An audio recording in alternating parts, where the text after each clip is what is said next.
Now, to discuss all of this and a lot more, we have with us Brazil's ambassador for climate change. Thank you very much for joining us, sir. I want to start by asking you for your reaction to the EPA's decision. How significant is it? Well, I haven't seen it in detail, but I think anything that can give President Obama and the U.S. delegation a freer hand is very positive.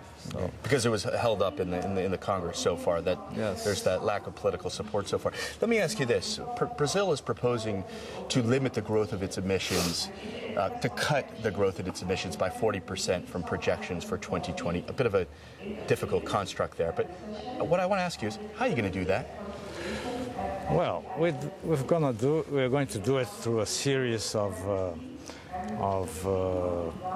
domestic measures. As you know, I don't know, as you probably know, we are passing through our Congress a climate change policy bill, which will be turned into law before, maybe even before we finish this negotiation.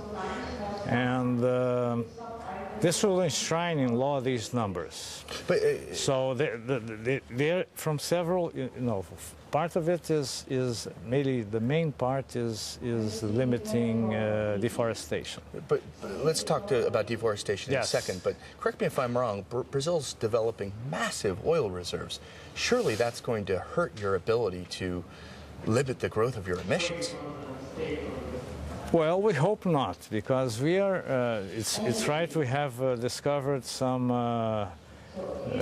quite considerable oil deposits below, very deep under the sea, in the offshore.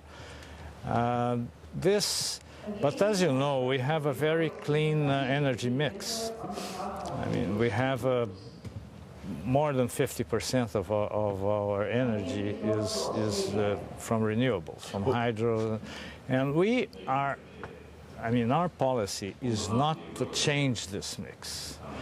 I mean, we will grow, so we'll need more energy, but we'll try to keep the balance of say, between renewables and non-renewables as it is now. Well, let's hope so, because Canada's experience in developing its oil fields, I mean, most of the increase in its carbon emissions has come from developing those oil fields. So let's hope Brazil does better there. Let me ask you, you mentioned deforestation.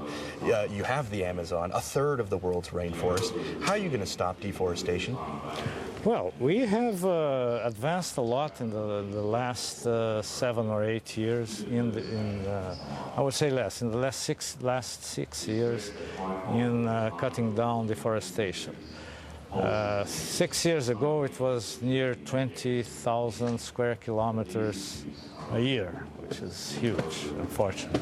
Mm-hmm. We have cut down to 9 nowadays. And we tend to progressively, I mean, we intend to until 2020.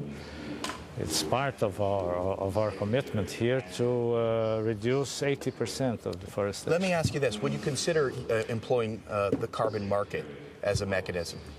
That's something you haven't done so far. No, we haven't done. It's going to be discussed. Still not. I mean, the discussions on the RED mechanism that will, I mean, probably include this, are still lagging behind. But we would use a mix. Just tell me this: is it an option? Is it something that you might do? It's an option, but it's a limited option. I mean, it can't be. I mean, you can't just do the financing of combating deforestation through the carbon market. I mean, it has to be a certain percentage of it. Sergio Serra, thank you very much. Unfortunately, we're going to have to leave it there.